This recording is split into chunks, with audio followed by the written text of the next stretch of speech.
So lang, yan na, lansunis lang. Di pa siya namumunga, yung isa namunga na. Didiligan natin lang. Ayan. Lahat iuubos ko sa kanya to. Kasi kailangan yan ng alaga lang. Kailangan talaga na, kailangan siya ng water. Eh hindi naman siya makapaglakad. So, kinuha ay didiligan natin.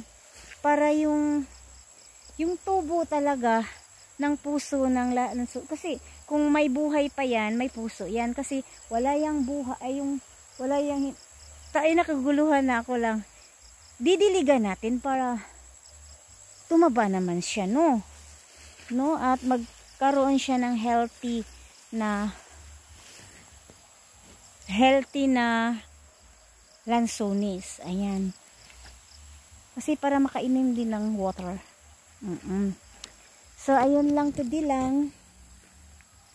Alam mo, pagkatapos kong magdilig, na wala na akong gagawin, parang talaga.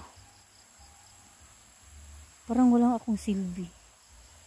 So, gusto ko sanang magtanim-tanim lang. Yung similya ko pa, napakaliit pa. At saka wala pa namang ulan tapos matigas pa yung lupa. So, hindi ko pa kayang magtanim-tanim lang.